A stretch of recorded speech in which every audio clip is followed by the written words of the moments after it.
નમસ્કાર વિદ્યાર્થી મિત્રો, કેમ છો? મજામાં ને? ઓકે, ચાલો આજે ફરી પાછું આગળ વધવું છે પ્રક્રિયાઓમાં. તમારી પાસે આલ્ડીહાઇડ અને કીટોનની કેન્દ્રાનુરાગી યોગશીલ પ્રક્રિયાઓ શીખવાની છે. કેન્દ્રાનુરાગી યોગશીલ પ્રક્રિયાઓ.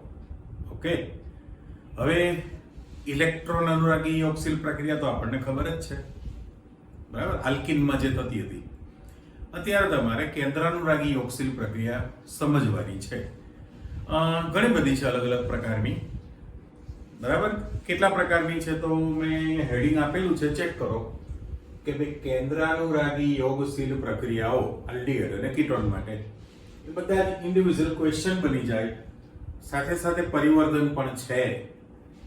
એમાં જે નામ આપેલું છે 1, 2, 3 આપણે સમજવી છે આજે, બરાબર. હજુ તમારી પાસે બાકી વધશે પ્રક્રિયાઓ, જોઈએ છે જેટલી પૂર્ણ થાય ત્યાં સુધી. તો સૌથી પહેલું આમ ક્વેશ્ચન તરીકે આપણે મૂકેલું છે કે કેન્દ્રાનુરાગી યોગશીલ પ્રક્રિયાની ક્રિયાવિધિ સમજાવો, મિકેનિઝમ. પછી તો ડાયરેક્ટ સમીકરણમાં તમે જવાના છો, પણ એક્ચ્યુઅલી શું થાય છે એ સ્વતંત્ર પ્રશ્ન બની ગયો ફરીથી કે ભાઈ કેન્દ્રાનુરાગી યોગશીલ પ્રક્રિયાની ક્રિયાવિધિ સમજાવો. તો આપણી પાસે જાણીએ છીએ કે ભાઈ પરિસ્થિતિ કેવી થવાની છે કે તો C ડબલ બોન્ડ O જે બંધ ધ્રુવીય પ્રકૃતિ ધરાવે છે, એટલે મારે અહીંયા ડેલ્ટા માઇનસ ડેલ્ટા પ્લસ મૂકી દેવાનું છે 1, અને કાર્બોનિલ સમૂહ ધ્રુવીય પ્રકૃતિ ધરાવશે. E અને B આપણે સિમ્બોલિક મૂકીએ છીએ. અત્યારે આલ્ડીહાઇડ હોય અથવા કીટોન પણ હોઈ શકે, એટલે જે સમતલીય રચનામાં 120 ડિગ્રીનો ખૂણો આપણને ખબર છે સ્ટ્રક્ચરમાં, બરાબર. એટલે સમતલીય રચના છે A અને B. A એટલે કમ્પલસરી આલ્કાઇલ અથવા એરાઇલ, ઓકે. B એટલે કાં તો હાઇડ્રોજન હોઈ શકે અથવા R તરીકે આલ્કાઇલ અથવા એરાઇલ હોઈ શકે. ટૂંકમાં A અને B જે છે આપણે સિમ્બોલિક વાપરી દીધેલું છે, એટલા માટે આલ્ડીહાઇડ પણ હોઈ શકે, કીટોન પણ હોઈ શકે. હવે જ્યારે કેન્દ્રાનુરાગી યોગશીલ પ્રક્રિયા કરવી છે તો પરિસ્થિતિ કેવી થવાની છે? સૌથી પહેલું કે જે દ્વિબંધ છે, દ્વિબંધ એનું જે ઇલેક્ટ્રોન યુગ્મ છે ખસીને ઓક્સિજન ઉપર જશે, નંબર 1. સાથે સાથે આ જે કેન્દ્રાનુરાગી પ્રક્રિયા છે જેને આપણે ન્યુક્લિયોફિલિક આયન કહીએ છીએ અને Nu- કહીએ, કે જે ઇલેક્ટ્રોન યુગ્મ ધરાવતું હોય છે અને એ ધન વિદ્યુત ભારિત કાર્બન પરમાણુ સાથે જોડાવા માટે પ્રયત્ન કરે. એટલે એનો અર્થ એવો થયો કે એક જ સમતલમાં જે છે તો ન્યુક્લિયોફિલિક આયન ધન વિદ્યુત ભારિત કાર્બન પ્રત્યે લંબ દિશામાં જોડાવાનો છે. લંબ દિશામાં જોડાય તો આખી જે રચના છે એ સમચતુષ્ફલકીય બનવાની છે. એટલે આ સમતલીય રચના છે. સાથે સાથે મારે અહીંયા આગળ જે ઓક્સિજનના ઇલેક્ટ્રોન યુગ્મની પેર હતી એ તો ખબર જ છે કે ભાઈ 2s2, ખાસ મૂકું છું 2s2 2px2 જે ગ્રીન ટપકા મૂકેલા છે એ. પણ હવે પરિસ્થિતિ કેવી થઈ કે દ્વિબંધનું ઇલેક્ટ્રોન યુગ્મ ક્યાં જતું રહેશે? ઓક્સિજન તરફ ખેંચાવાનું, ખસી જશે. એટલે ઓક્સિજન ઉપર ઋણ વીજભાર આવવાનો છે, બરાબર. એટલે પહેલો જે તબક્કો છે, પહેલો તબક્કો એ તમારી ધીમી પ્રક્રિયા છે, ઓકે. આ ધીમી પ્રક્રિયા છે અને એમાં પરિસ્થિતિ કેવી થવાની છે તો આપણે જોડાણ કરી દઈએ કે ભાઈ જો આ કાર્બન છે, આ એની સાથે A, આ તમારી પાસે B નંબર, પછી આ જે છે O માઈનસ આપણે નિશાની મૂકી દઈએ છીએ અને એની સાથે Nu તમે જોડેલું છે. તો B ને સહેજ આપણે દૂર રાખીએ છીએ, ચેક કરો. પરિસ્થિતિ કેવી થઈ કે આ આખી જે રચના બની એ સમચતુષ્ફલકીય રચના બની જાય. હવે સમચતુષ્ફલકીય રચના બનવાની છે એનો અર્થ એ કે એમાં સંકરણનો પ્રકાર પણ બદલાવાનો. દાખલા તરીકે પહેલું જે હતું સમતલીય રચના, જો આ જે સમતલીય રચના છે એમાં sp2 પ્રકારનું સંકરણ થવાનું છે. કાર્બનની અંદર સંકરણ sp2 પ્રકારનું થાય.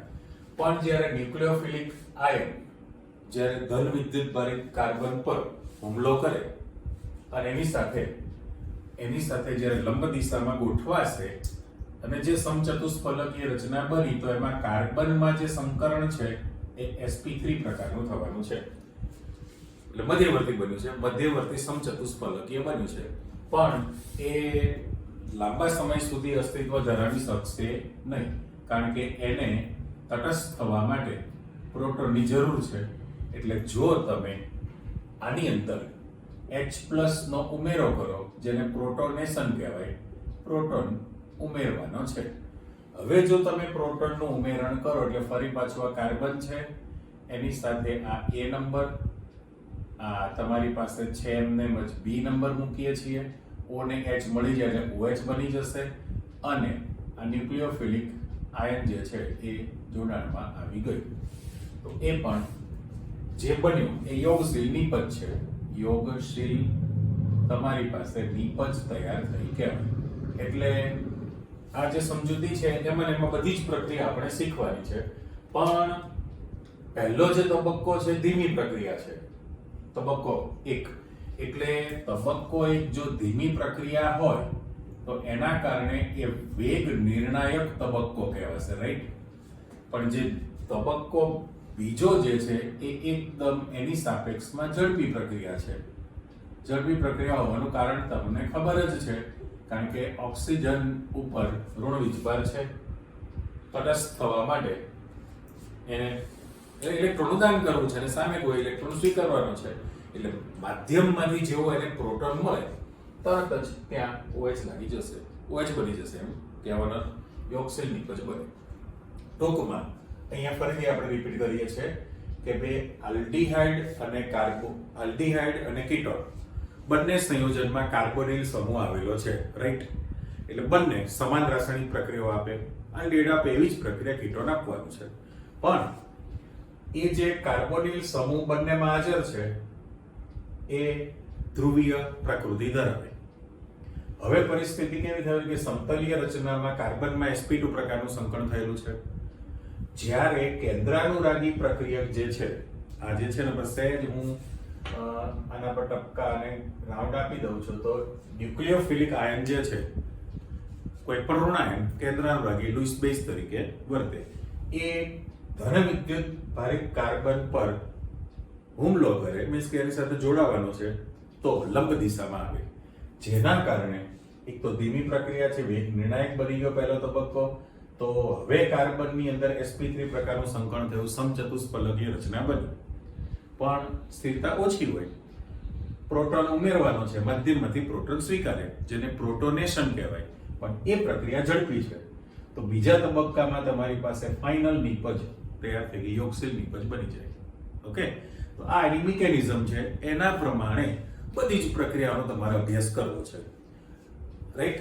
ચલો, સાથે સાથે અહીંયા એક નવો ક્વેશ્ચન આપણે મૂકેલો છે, ચેક કરો કે ભાઈ આલ્ડીહાઇડ અને કીટોનની પ્રતિક્રિયાત્મકતા, રિએક્ટિવિટી ની સરખામણી કરો તમે. કે ભાઈ આલ્ડીહાઇડ જે છે, આલ્ડીહાઇડ મારે ખાસ એમ કહેવું છે, આપણે સિમ્બોલ જ મૂકી દઉં કે ભાઈ RCHO જે છે, RCHO એની ક્રિયાશીલતા RCOR કરતા વધુ છે. આપણે R મૂકી દઈએ. આ તમારે સાબિત કરવું છે. ઓકે, તો આલ્ડીહાઇડ કરતા કીટોનની પ્રતિક્રિયાત્મકતા શા માટે ઓછી છે એમ શબ્દ વાપરે, અથવા તો આલ્ડીહાઇડની પ્રતિક્રિયાત્મકતા કીટોન કરતા શા માટે વધુ છે. આ બે બાબતની ચર્ચા છે. હવે પ્રતિક્રિયાત્મકતાની સરખામણીમાં બે મુદ્દા આવે. પહેલો મુદ્દો તમારી પાસે અવકાશીય અવરોધ, બરાબર? અવકાશીય અવરોધ પહેલું પરિબળ તમારે સમજાવવાનું છે. અને તમારી પાસે બીજું પરિબળ છે કે ઇલેક્ટ્રોનીય અસર. એટલે આપણે લખી નાખીએ ઇલેક્ટ્રોનીય અસર. મેં અત્યારે પ્યોર ગુજરાતીમાં હેડિંગ આપી દીધું છે. હવે જાણો છો કે ભાઈ આલ્ડીહાઇડ છે તો આ C ડબલ બોન્ડ O અને એની સાથે એક R છે ને એક H છે. ત્યારે કીટોન જો કરશો તો C ડબલ બોન્ડ O અને આ બંને R છે, રાઈટ? પરિસ્થિતિ કેવી થવાની છે? ઉપલી પ્રક્રિયા તો ધ્યાનમાં રાખવાની જ છે. આલ્ડીહાઇડમાં એક જ આલ્કાઇલ સમૂહ છે, બાકી હાઇડ્રોજન છે. ત્યારે અહીંયા કીટોનમાં તમારી પાસે બે આલ્કાઇલ સમૂહ છે, R અને R'. R અને R' છે, રાઈટ? ધ્રુવીય પ્રકૃતિ ડેલ્ટા માઇનસ છે, ડેલ્ટા પ્લસ છે, ડેલ્ટા માઇનસ છે, ડેલ્ટા પ્લસ છે. હવે પરિસ્થિતિ કેવી થવાની છે? તો કે જ્યારે આ કેન્દ્રાનુરાગી યોગશીલ પ્રક્રિયાની પ્રતિક્રિયાત્મકતા, તો ન્યુક્લિયોફિલિક આયન જે છે ધન વિદ્યુત ભારિત કાર્બન સુધી એને પહોંચવાનું છે જોડાવા માટે. તો અહીંયા આગળ R એક જ આલ્કાઇલ સમૂહ છે, ત્યારે એની સાપેક્ષમાં કીટોનમાં બે આલ્કાઇલ સમૂહ જોડાયેલા છે, પ્લસ એ આલ્કાઇલ સમૂહનું કદ વધતું જાય તો અવકાશીય એનો વ્યાપ વધવાનો છે, એટલે અવકાશીય અવરોધ વધે તો જે ધન વિદ્યુત ભારિત કાર્બન પરમાણુ પર, જો અહીંયા ધન વિદ્યુત ભારિત કાર્બન પરમાણુ સાથે જે ન્યુક્લિયોફિલિક આયનને અહીંયા જોડવાનું છે, તો એના માટે અવરોધ અવકાશીય વધુ ઉત્પન્ન થાય, ત્યારે એની સાપેક્ષમાં અહીંયા આગળ અવરોધ ઓછો ઉત્પન્ન થવાનો છે.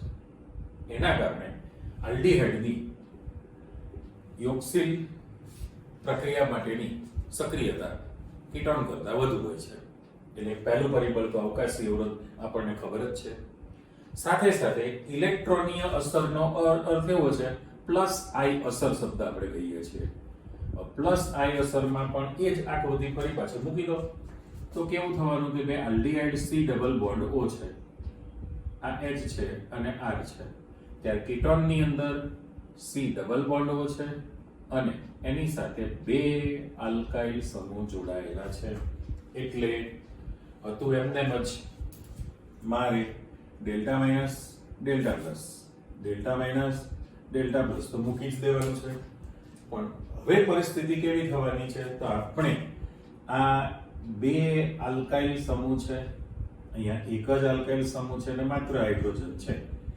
તો એક આલ્કાઇલ સમૂહની જે પ્લસ આઈ અસર છે, જો એનો અંદર તરફ મેં મૂકેલો છે પ્લસ આઈ અસર, એની સાપેક્ષમાં અહીંયા બે આલ્કાઇલ સમૂહ હોવાથી એની પ્લસ આઈ અસર વધુ હોવાની ને, એટલે આપણે લખી નાખીએ પ્લસ આઈ, અહીંયા પણ પ્લસ આઈ, બંનેમાં છે તો ખરું જ, પણ આ અસર ઓછી હોવાની, કરેક્ટ?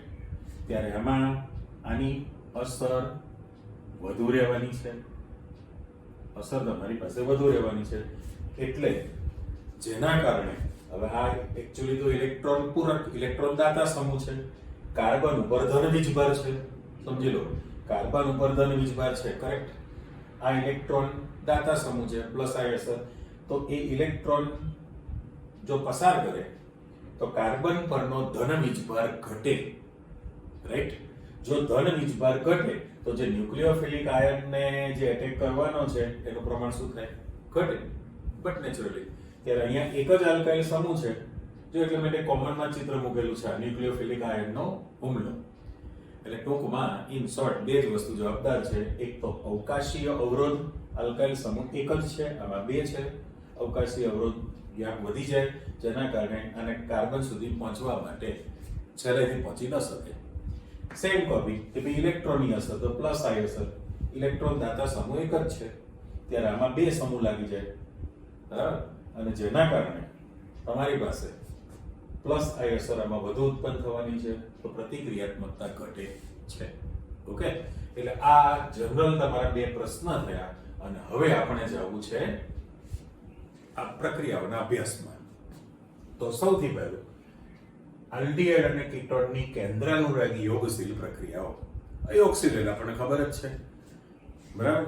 જે પ્રક્રિયા કાપો એ ઓટોમેટિક વચ્ચે જગ્યા કરીને એમની સાથે ગોઠવાઈ જાય, એ યોગશીલ પ્રક્રિયા. યોગ ગણ એટલે બધું ભેગું કરો. પહેલી જે પ્રક્રિયા છે, ક્વેશ્ચન જ થઈ ગયેલો છે, હાઇડ્રોજન સાયનાઇડ HCl સાથેની પ્રક્રિયા છે. હાઇડ્રોસાયનિક એસિડ પણ કહેવાય અને સાદું નામ હાઇડ્રોજન સાયનાઇડ સાથેની પ્રક્રિયા છે. ઓકે?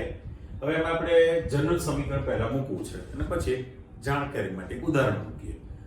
તો પહેલામાં પહેલું કે તમે જ્યારે હાઇડ્રોજન સાયનાઇડ સાથે પ્રક્રિયા કરો, કોની? આલ્ડીહાઇડ અથવા કીટોનની, એટલે માની લો કે અત્યારે તમારે C ડબલ બોન્ડ O મૂકવાનું અને આ સ્થાન ખાલી કરી દો. C ને સહેજ લીટી આપીશ તો બંને માટે કોમન છે કે ભાઈ આલ્ડીહાઇડ અથવા કીટોન હોઈ શકે, બંનેમાં કાર્બનની સમૂહ છે. હવે જો તમે શુદ્ધ હાઇડ્રોજન સાયનાઇડ સાથે પ્રક્રિયા કરો તો બહુ જ ધીમી પ્રક્રિયા છે. ધીમી પ્રક્રિયા છે એટલે ઝડપી પ્રક્રિયા કરવા માટે પહેલા તમારે શું કરવું પડે છે તો કે HCN જે છે, HCN એને પણ જો લીટી આપું છું, એની પ્રબળ બેઝ સાથે પ્રક્રિયા કરવામાં આવે એટલે OH- છે. જો આ પ્રક્રિયા કરવામાં આવે તો તમારી પાસે પ્રબળ લુઈસ બેઝ પ્રક્રિયા કેન્દ્રાનુરાગી Cn- ઇલેક્ટ્રોન યુગ્મ સાથે અને પ્લસ H2O બની જાય ને. એટલે પ્રક્રિયાને ઝડપી કરવા માટે આપણે શું કહ્યું કે ભાઈ આલ્ડીહાઇડ અને કીટોન સંયોજનની શુદ્ધ હાઇડ્રોજન સાયનાઇડ સાથેની પ્રક્રિયા બહુ જ ધીમી છે, એટલે એને બેઝ જેવા ઉદ્દીપક સાથે પ્રક્રિયા કરીને પ્રબળ કેન્દ્રાનુરાગી પ્રક્રિયા મેળવી લેવામાં આવે. અને હવે તમે જુઓ કે ભાઈ આલ્ડીહાઇડ અથવા તો કીટોન છે, આપણી સંજ્ઞા પ્રમાણે અહીંયા આગળ ડેલ્ટા માઇનસ છે, ડેલ્ટા પ્લસ છે. ઓકે, અને પછી જો તમે એ જ કલર વાપરીએ કે ભાઈ આ Cn માઇનસ છે અને Cn માઇનસ સાથે ઇલેક્ટ્રોન યુગ્મની પેર છે જ, રાઈટ? બે ટપકા મૂકેલા છે તો જે એને જવાનું ક્યાં છે? એને જવાનું છે એટલે આપણે બે રીતે મૂકીએ કે ભાઈ દ્વિમધનું જે ઇલેક્ટ્રોન યુગ્મ છે એ ખસીને ઓક્સિજન ઉપર જવું જોઈએ ને, એક બરાબર, તો કાર્બન ઉપર ધન વીજભાર આવવાનો છે. આ તો ખાલી ધ્રુવીય પ્રકૃતિ છે, પણ પરમેનન્ટ અને કાર્બોકેટાયન તો બનાવવું પડે ને, 6 ઇલેક્ટ્રોન. એટલે પછી તમે જે છે Cn- છે એને આની સાથે જોડવાના છો. એટલે ફરી પાછું જો આપણે અહીંયા ગોઠવણી કરીએ તો સમચતુષ્ફલકીય રચના બને. આ ચર્ચા જો આપણી સમચતુષ્ફલકીય જો રચના બની જાય, પણ એ મધ્યવર્તી સંયોજન છે. હવે મધ્યવર્તી સંયોજનમાં મધ્યવર્તી જે સંયોજન છે એમાં થોડું આપણે આ રીતે મૂકીએ, આ લાઈન કાઢી નાખો, બરાબર. અને આ ઓક્સિજન આ જે છે એ ઓક્સિજન ઉપર ઋણ વીજભાર છે અને Cn ત્યાં જોડાઈ જવાનું છે. પણ ગમે તે તમે ગોઠવણી કરી શકશો.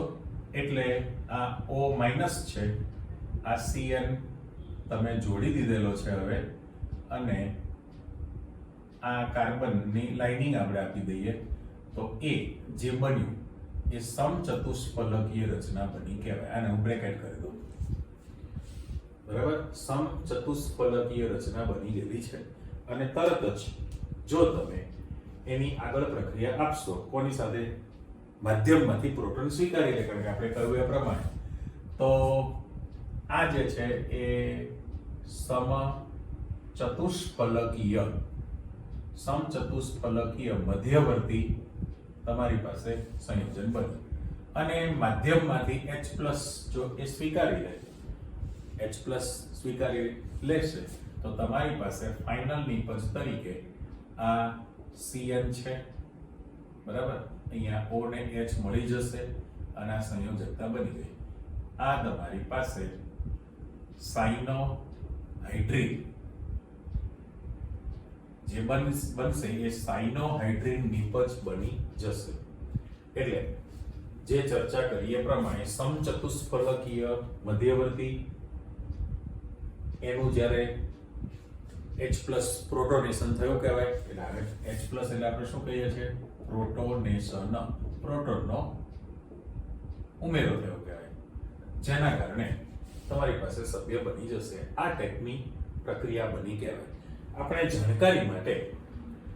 જાણકારી માટે એક ઉદાહરણ પૂછે, બરાબર. પાઠ્યપુસ્તકમાં લખ્યું નથી પણ આપણે વિચારી લો કે જો હું અહીંયા CH3 C double bond O અને H મૂકું છું, બરાબર. તો અત્યારે આનું નામ ઇથેનોલ છે ને, ચાલો નામને હું પેટી આપી દઉં છું કે ઇથેનોલ છે. ઓકે, અત્યારે તમે જો એની આ પ્રક્રિયા કરશો HCl સાથેની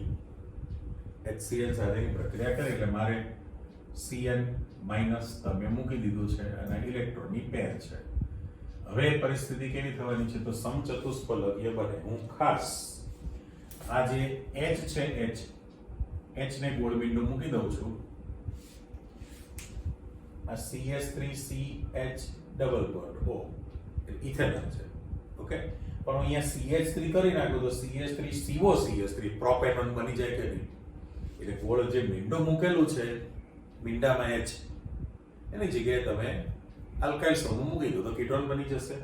પણ આપણે આની વાત કરી દો તો સૌથી પહેલું થશે કે આ CH3 આ C આ H છે, અહીંયા આગળ આ O અને આ Cn માઈનસ તો એ જોડાઈ ગયું અને આના પર ઋણ વીજભાર આવી ગયો. તો એ મધ્યવર્તી સમચતુષ્ફલકીય બન્યું કહેવાય. અને એની તમે આગળ પ્રક્રિયા કરી નાખો કોની? પ્રોટોનેશન. એટલે H+ જો એમાં ઉમેરાય, H+ જો તમે એમાં ઉમેરશો તો હવે તમારું સભ્ય CH3 C આ H આ OH અને Cn છે. એમને જરા હું લાઈનિંગ આપું. આ નિપજ બની ગઈ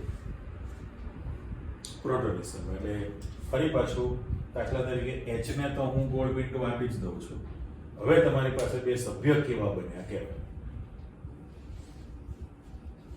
આ ઇથેનોલ લખેલું છે તો એસિટાલ્ડિહાઇડ પણ કહેવાય ને.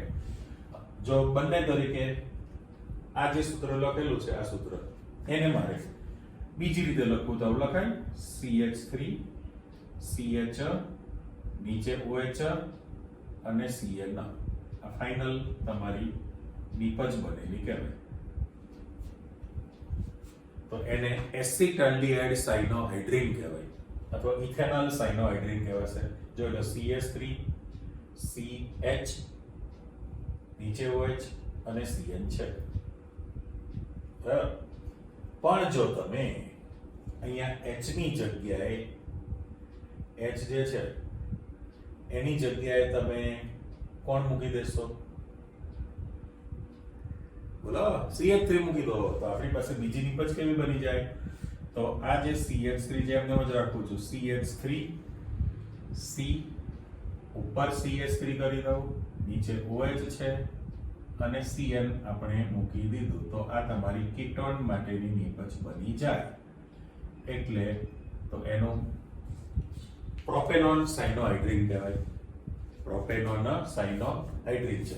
એટલે આજે આમાં આપણે ડિસ્ટર્બ નથી કરતા. માત્ર ને માત્ર જો હું H મૂકું છું તો તમારો આલ્ડિહાઇડ ઇથેનોલ સાયનોહાઇડ્રીન અને અહીંયા H ની જગ્યાએ આપણે CH3 મૂકેલું છે તો પ્રોપેનોન સાયનોહાઇડ્રીન બની જાય.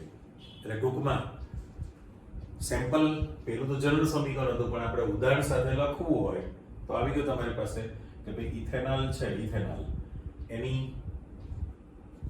કેન્દ્રાનુરાગી પ્રક્રિયા સાથે પ્રક્રિયા થઈ તો સમચતુષ્ફલકીય મધ્યવર્તી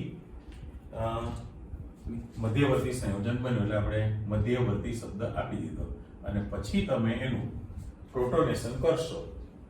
પ્રોટોનેશન કરો એટલે આ ફાઇનલ નિપજ તૈયાર થયેલી કહેવાય. પણ એ જે નિપજ છે એમાં ઇથેનોલ સાયનોહાઇડ્રીન બોલાય, પ્રોપેનોન સાયનોહાઇડ્રીન કહી શકાય. પણ એ સમચતુષ્ફલકીય નિપજ તરીકે તૈયાર થયેલું છે. એટલે આમાં બીજી કોઈ માથાકૂટ નથી, સિમ્પલ બની ગયું છે. પણ હવે સામે બીજી જે પ્રક્રિયા છે એમાં તમે જાઓ તો એમાં લખાણ આપેલું કે સોડિયમ બાયસલ્ફાઇટ. બરાબર, સોડિયમ હાઇડ્રોજન સલ્ફાઇડ પણ બોલાય અને સોડિયમ બાયસલ્ફાઇડ પણ બોલાય. એટલે NaHSO3 સલ્ફાઇટ, પણ સલ્ફેટ હોય તો SO4 છે, રાઈટ? તો આની જ્યારે તમે પ્રક્રિયા આપો, યોગશીલ પ્રક્રિયા છે અને એમાં તમારે ગોઠવણી પાછી કરવી પડે. એટલે પહેલા જનરલ સમીકરણ જો આપણે આપી દઈએ, કલર ઉલટો કરી નાખો તો માની લો કે આ C double bond O aldehyde અથવા તો કીટોન કાર્બોનિલ સમૂહ ધરાવે છે અને તમારે એની NaHSO3 સાથે પ્રક્રિયા કરવાની છે. એટલે સોડિયમ બાય પ્રતિવર્તી પ્રક્રિયા આપણે આપી, પ્રતિવર્તી પ્રક્રિયા છે. હવે લખાણ છે એ પ્રમાણે આને મારે ડેલ્ટા માઇનસ છે અને ડેલ્ટા પ્લસ છે. હવે થશે કેવું કે આ જ્યારે તમે જોડાણ કરો ત્યારે પરિસ્થિતિ એવી થવાની છે કે આ જે બંધનું ઇલેક્ટ્રોન યુગ્મ છે એ ખસીને ઓક્સિજન ઉપર જવાનું છે એક. તો કાર્બન ઉપર તમારી પાસે શું તૈયાર થવાનું છે? ધન વીજભાર તૈયાર થાય. કાર્બન ઉપર ધન વીજભાર છે અને આ જે છે Na+ અને HSO3- બને ને, Na+ HSO3- આપણે વિચારીએ તો આ જે Na+ છે એને કોની સાથે જોડાણ કરવાનું થાય? Na+ ને O સાથે જોડાણ કરવાનું થાય અને એક જે સંયોજકતા વધી એની સાથે HSO3 જોડવું પડે. ફરીથી બોલું કે ભાઈ આલ્ડીહાઇડ અથવા કીટોન છે કાર્બોનિલ સમૂહ, તમે એની સોડિયમ બાયસલ્ફાઇડ સાથે પ્રક્રિયા કરો તો સૌથી પહેલું ચર્ચા પ્રમાણે આ જે ધન વિદ્યુત ભારિત Na+ છે એ ઓક્સિજન સાથે જોડવાના છે સમચતુષ્ફલકી નિપજ દરમિયાન અને એક સંયોજકતામાં આ તમે જોડશો. ઓકે, તો એના માટે આપણે ચોરસ બોક્સમાં જ મૂકીએ છીએ એ સમચતુષ્ફલકી રચનામાં આ કાર્બનની બે સંયોજકતા છે. આની અંદર O Na લખીએ છીએ, O ને Na, બરાબર, Na ઉપર પ્લસ છે અને આ બાકીનું જે છે O ને Na આપી દીધું, બાકીનું તમારી પાસે જે છે એ HSO3 છે ને, પણ એને OSO2H લખી શકાય. O અને SO2H, SO3H જ છે પણ OSO2H તરીકે તમે લખેલું છે. ફાઇનલ. તો સમચતુષ્ફલકીય નિપજ તો બની. આ જે છે એ મધ્યવર્તી નિપજ તમે બનાવી દીધી. ઓકે, પણ પ્રશ્ન એવો થયો કે આની અંદર જેના પર હું ગ્રીન નિશાની મૂકું છું, તમે ચેક કરો. આ જે H+ છે, H+ એનું સ્થળાંતર અહીંયા થઈ જશે અને Na+ છે અહીંયા આગળ થાય. બરાબર, બંનેનું શિફ્ટિંગ છે. જો તમે શિફ્ટિંગ કરો તો એના માટે શબ્દ આપણે વાપરીએ છીએ પ્રોટોન સ્થાનાંતર. એટલે આના માટે પ્રતિવર્તી નિશાની મૂકી દીધી, પ્રોટોન સ્થળાંતર. પ્રોટોન સ્થળાંતર જો તમારી પાસે થઈ જાય, પ્રોટોન સ્થળાંતર, તો જે ફાઇનલ નિપજ તમારી પાસે બને કાર્બનની આ બે સંયોજકતા છે, O ને H મળી જશે અને અહીંયા આગળ O SO2H Na એ લાગવાનું છે. એટલે આ શિફ્ટિંગ કરે તો સીધું જ મારે અહીંયા આગળ આ ભેગું કરી દઉં તો અત્યારે ચાલો છૂટું રાખીએ, O SO2 અને Na બનાવી દીધું ને અમે. આ જે બન્યું એ તમારી પાસે યોગશીલ નિપજ બની ગઈ. તો આ જે બની એ બાય સલ્ફાઇડ નિપજ બની છે અને પેલી સાઇનોહાઇડ્રિન નિપજ છે. કરેક્ટ, સાઇનોહાઇડ્રિન નિપજ હતી, અહીંયા બાય સલ્ફાઇડ નિપજ બને છે. હવે આમાં બે વસ્તુ વધારાની શીખવાની છે કે પહેલામાં પહેલું કે અત્યારે જો તમે અહીંયા આલ્ડીહાઇડ રાખેલું હોય તો પેલી આપણે જે ચર્ચા કરી કે આલ્ડીહાઇડમાં અવકાશી અવરોધ ઓછો છે અને કીટોનમાં અવકાશી અવરોધ વધુ છે. તો આ જે પ્રતિવર્તી નિશાની મૂકેલી છે, પ્રતિવર્તી પ્રક્રિયા, એટલે આ સહેજ હું એરો લાંબો કરી દઉં, બરાબર, અને ઘાટો કરી દીધો. જો તમે આલ્ડીહાઇડ રાખશો, આલ્ડીહાઇડ રાખવામાં આવે તો અવકાશી અવરોધ ઓછો છે, તો આ જે સંતુલન છે આ ડાબી બાજુ છે અને જમણી બાજુ, બરાબર. એટલે અહીંયા શોર્ટ ફોર્મમાં બ્લેક પેન વાપરીએ આપણે કે જો તમે આ RCHO આલ્ડીહાઇડ રાખેલો હોત સભ્ય અહીંયા આગળ આલ્ડીહાઇડ, તો આ જે સંતુલન છે એ સંતુલન તમારું જમણી બાજુ ખસે. સંતુલન કઈ બાજુ ખસવાનું છે? જમણી બાજુ ખસે, બરાબર. પણ જો કીટોન છે તો અવકાશી અવરોધ વધુ છે, એટલે મારી લો કે આ સભ્ય તરીકે તમારી પાસે કીટોન છે, એટલે RCO R' કરી દઉં બ્લેક પેન, તો તમારું સંતુલન છે એ ડાબી બાજુ ખસે. આ બે વસ્તુ પહેલા તો ક્લિયર કરશો તમે કે ભાઈ આલ્ડીહાઇડ હશે તો આ જે સંતુલન છે એ જમણી બાજુ ખસવાનું છે અને જો કીટોન હશે તો આ સંતુલન છે ડાબી બાજુ ખસે. ચાલો, એક ટોપિક ક્લિયર. હવે નિપજમાં જવું છે પાછું કે તમારી પાસે જે બાયસલ્ફાઇટ નિપજ જે બની છે, આ જે બાયસલ્ફાઇટ નિપજ છે એ પાણીમાં દ્રાવ્ય છે, પાણીમાં સુદ્રાવ્ય છે. એટલે પરિસ્થિતિ કેવી થવાની છે કે એને તમારે પાણીમાં દ્રાવ્ય છે એટલે એમાંથી તમે આગળ પ્રોસેસ કરવાના છો કે ખનિજ એસિડ H+ સાથે પ્રક્રિયા કરવાની. ખનિજ એસિડ સાથે પ્રક્રિયા કરવામાં આવે તો તમારી પાસે મૂળ સંયોજન પાછું મળી જશે, ઓરિજિનલ સંયોજન તમારી પાસે આવી જાય. અને એટલા માટે આ જે પદ્ધતિ છે એ પદ્ધતિનો ઉપયોગ બે રીતે, એક તો અલગીકરણ કરવા માટે, આલ્ડીહાઇડ કીટોનનું અલગીકરણ કરવા માટે, અને આલ્ડીહાઇડ અને કીટોનનું શુદ્ધિકરણ માટે પણ વાપરવામાં આવે છે. કારણ કે મૂળ સંયોજન જો તમારી પાસે પાછું મળતું હોય તો આત્મશુદ્ધિ કરીને પાછું બહાર નીકળે, પાછું મળે છે. એટલે આલ્ડીહાઇડ અને કીટોનના અલગીકરણ માટે પણ આ છે, અલગ પાડવા માટે, અને શુદ્ધિકરણની પ્રક્રિયા પણ થઈ શકે છે. એટલે એ પ્રક્રિયામાં મળતી નિપજનું પ્રમાણ કેટલું છે એના પર પણ આધાર ખરો ને એનો, એ પણ નક્કી થઈ શકે. અહીં આપણે એક સેમ્પલ વિચારવું છે જાણકારી માટે. ઓકે, દાખલા તરીકે મારી હતું મારે તો લખાણ એ જ આપવું છે કે ભાઈ C ડબલ બોન્ડ O, અને આ રીતે આપણે આપી દઈએ અહીં જેમ લખેલું છે એ રીતે. પણ જો હું અહીંયા આગળ CH3 મૂકી દઉં, CH3 અને H રાખું અને સહેજ ઉપર લઈ લો, ચાલો દાખલા તરીકે આપણું સેમ્પલ છે કે ભાઈ CH3CHO એટલે ઇથેનોલ લખેલું છે.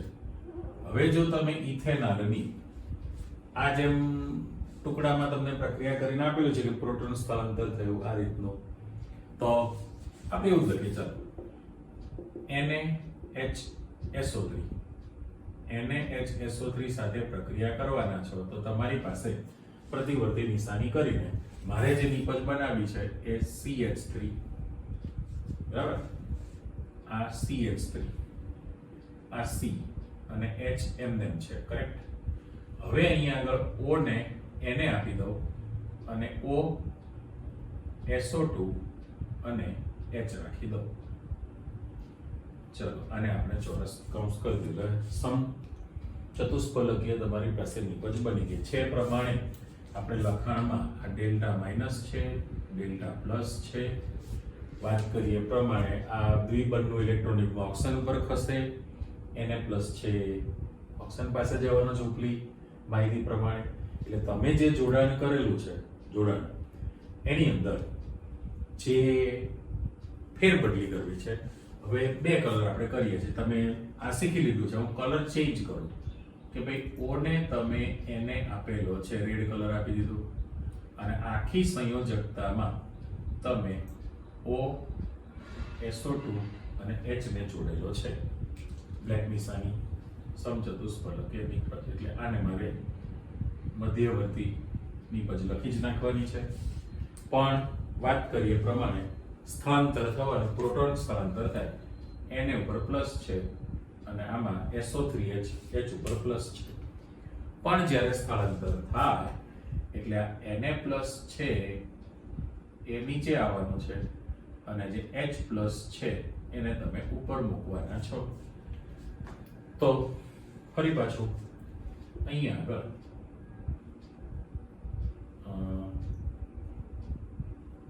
લખી જ નાખીએ. હવે આટલું ગુજરાતી નથી લખો, H પ્લસ સ્થાનાંતર, ઓકે, H પ્લસ નું સ્થાનાંતર કરી નાખો તો ફાઇનલ નિપજમાં CH3C, આ H, આ OH અને આ O SO2 Na. જો જે રીતનું આ લખાણ આપેલું છે એ રીતનું જ છે. હવે મારે ગ્રીન પેનથી ફેરબદલી કરો. જો તમે આ H મૂકેલો છે એટલે ઇથેનોલ છે, બરાબર, અહીંયા H છે એટલે મધ્યવર્તી નિપજ બની, અહીંયા પણ H છે એટલે મધ્યવર્તી નિપજ બને છે.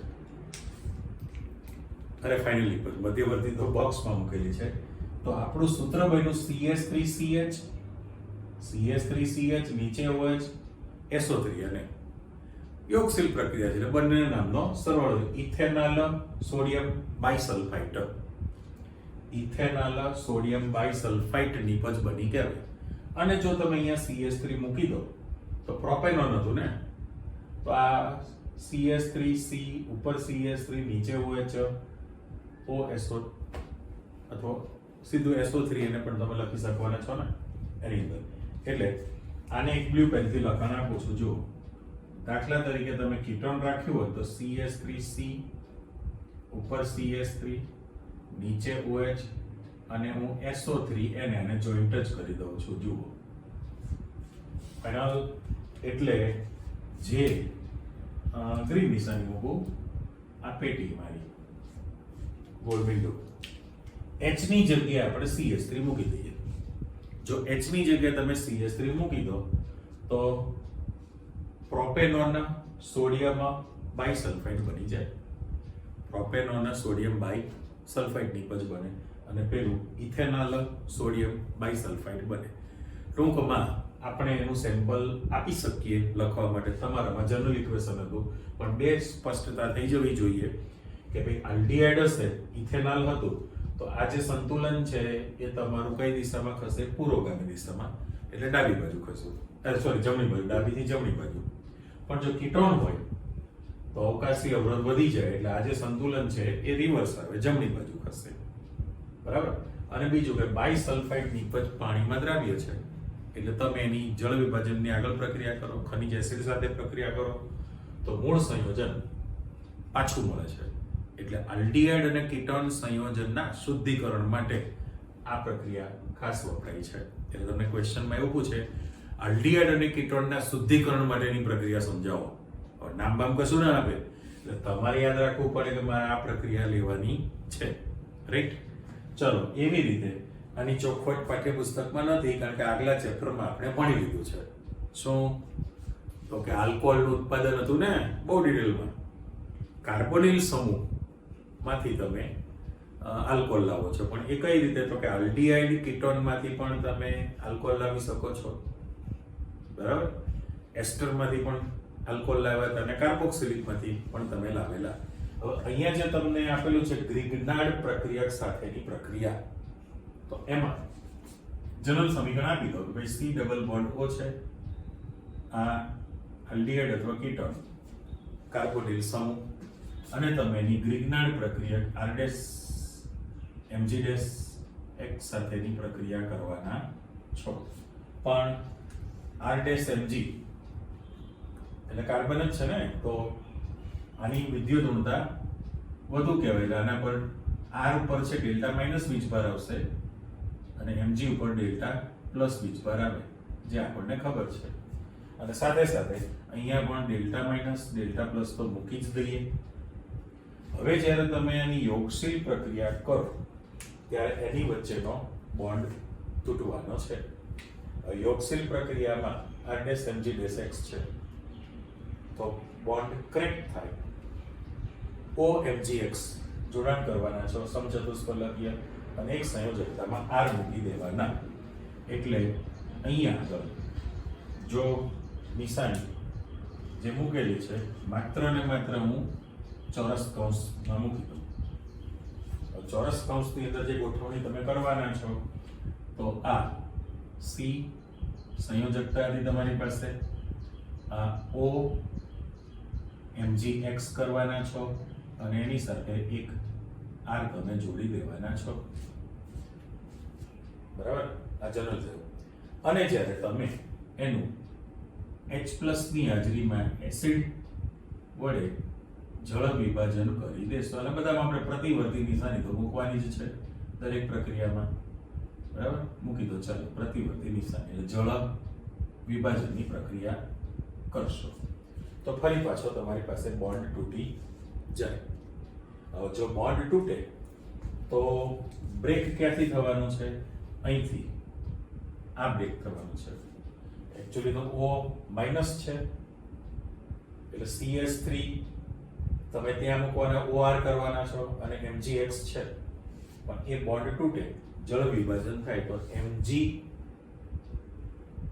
H+ છે એટલે Mg સાથે તમે આપી દો કોને OH ને એટલે MgOH X બની જાય અને પેલું જે છે એને તમારે H આપવાનો થશે એટલે પરિસ્થિતિ કેવી થવાની છે કે O દાખલા તરીકે એકચ્યુઅલી તો અહીંથી બોન્ડ તોડવાનો ને આપણે આ બોન્ડ બ્રેક કરી નાખો જો ફરી પાછી કેન્સલ કરો નિશાની તો પરિસ્થિતિ કેવી થાય કે O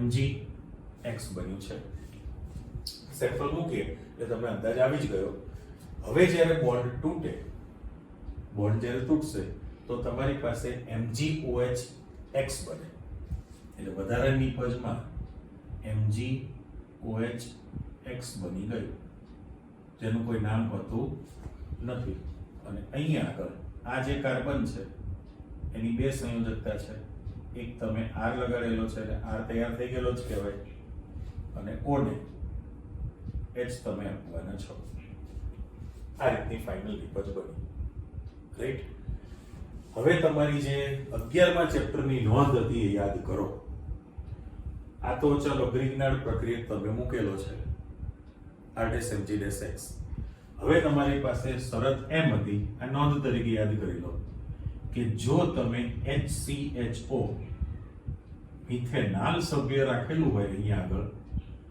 મિથેનાલ સભ્ય રાખેલું હશે તો તમારી પાસે એમાંથી હંમેશા પ્રાથમિક આલ્કોહોલ જ બનવાનો હોય એમાંથી પ્રાથમિક આલ્કોહોલ બને પણ મિથેનાલ સિવાયનું અન્ય કોઈ પણ આલ્ડીહાઇડ RCHO જો રાખવામાં આવે તો હંમેશા તમારી પાસે દ્વિતીયક આલ્કોહોલ જ બનવાનો છે ROH ફાઇનલ અને જો તમે આ બેની કોમન માહિતી આપી કીટોન રાખશો RCO R' રાખશો કીટોન એટલે કોઈ પણ જો તમે કીટોન સભ્ય રાખશો તો એમાંથી હંમેશા તમારી પાસે તૃતીયક આલ્કોહોલ જ તૈયાર થાય એમાંથી તમને તૃતીયક આલ્કોહોલ મળે એટલે અહીંયા જે જનરલ સમીકરણ તમને આપેલું છે જનરલ સમીકરણમાં એમાં આપણે રેડ પેનથી પાછું બોન્ડ તોડી નાખીએ આ ઓરિજિનલ એટલે જોવો જોઈએ કે આ બોન્ડ તૂટે એટલે એક સંયોજકતામાં R લાગી ગયો અને O MgX જોડાણ થઈ ગયું આ જે બન્યું છે એ મધ્યસ્થી પણ અસ્થાયી નિપજ છે અને એનું તમે એસિડ વડે જળ વિભાજન કરી નાખો એસિડની હાજરીમાં તો બોન્ડ તૂટીને MgOH X બની જાય અને H પેલું આપણે સાચું દોરેલું છે મનીષાની ફરી પાછી કેમ ભૂલ થાય છે આને આપણે કટ કરી નાખો હવે અંદાજ આવી ગયો ને કે ભાઈ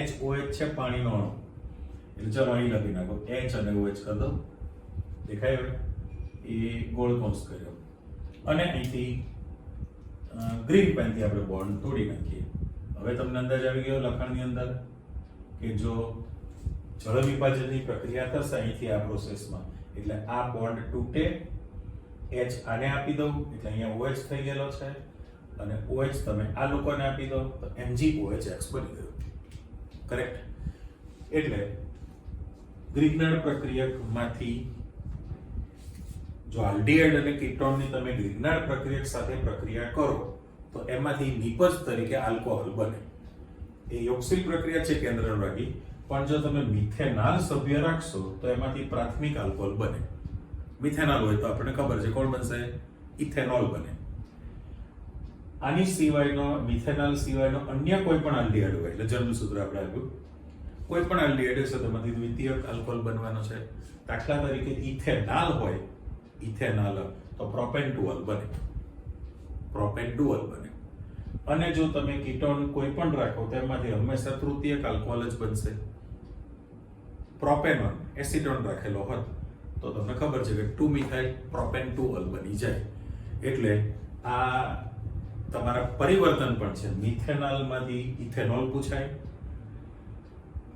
ઇથેનોલમાંથી 2 પ્રોપેનોલ પૂછાય અને પ્રોપેનોનમાંથી 2 મિથાઇલ 2 પ્રોપેનોલ પૂછાય ત્રણ પરિવર્તન આવ્યા સાથે સાથે અહીંયા પણ તમારી આગળ જે પ્રોસેસ છે આની અંદર ખાસ કરીને કે આ અત્યારે તમે જે નિપજ બનાવી દેલી છે એ ખાલી સાયનોહાઇડ્રિક નિપજ બનાવીને સાયનોહાઇડ્રિક નિપજ બનાવી દીધી.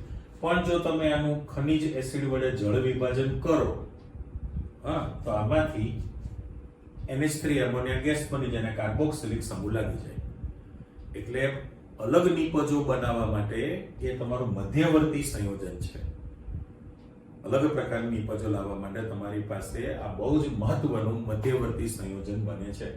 સપોઝ તમે અહીં માની લો ને કે આ CN છે, એમાંથી જળ વિભાજન કરીને N નીકળી જાય એમોનિયા તરીકે અને આમાં COOH કરી નાખો તો નામ પડે 2-હાઇડ્રોક્સી પ્રોપેનોઇક એસિડ, લેક્ટિક એસિડ છે. એટલે તમને ઇથેનોલ માંથી લેક્ટિક એસિડ પરિવર્તન પૂછે. અચ્છા, એ પ્રોપેનોન છે ને, એટની જગ્યાએ CH3. જો પ્રોપેનોનની પ્રોસેસ કરો તો આ જ વસ્તુ NH3 તરીકે કાઢી નાખીએ, બરાબર, અને COOH કરી નાખો તો તમારી પાસે IUPAC નામ પાડવું હોય તો H2-હાઇડ્રોક્સી 2-મિથાઇલ પ્રોપેનોઇક એસિડ, 2-હાઇડ્રોક્સી 2-મિથાઇલ પ્રોપેનોઇક એસિડ નિપજ બની જાય. એટલે કાર્બોક્સિલિક નિપજ બનાવી પણ જળ વિભાજન કરીને, એટલે એના માટેનું આ સાયનોહાઇડ્રિન જે છે મધ્યવર્તી નિપજ બહુ અગત્યનું સંયોજન કરે. એટલે અત્યારે તમે 3 પ્રક્રિયાઓ શીખી લીધી, એનું મિકેનિઝમ વિશેની જાણકારી મેળવી. હજુ તમારી પાસે બીજી 2 પ્રક્રિયા છે. આલ્કોહોલનું ઉમેરણ, OH ની અંદર ઉમેરવાની છે, અને પછી વિશિષ્ટ પ્રકારની બધી અલગ અલગ પ્રકારના પ્રક્રિયકોને ઉમેરીને પાછી તમારે પ્રક્રિયા કરવાની થાય છે. એ તરત એનો અભ્યાસ આપણે લેવાના છીએ. પણ આટલું તમે કમ્પલસરી તૈયાર કરો તો જ પેલા સમજણ પડશે. ને આ ચેપ્ટર તો ખબર છે ને, ભાંજગડ વાળું માથાકૂટ્યું છે. એટલે તમારે મગજ કાન આંખ ખુલ્લા રાખીને કેરફુલી શીખવું, સમજવું, લખવું, તૈયાર કરવું પડે જ. ઓકે, મળીએ, આવજો, બાય.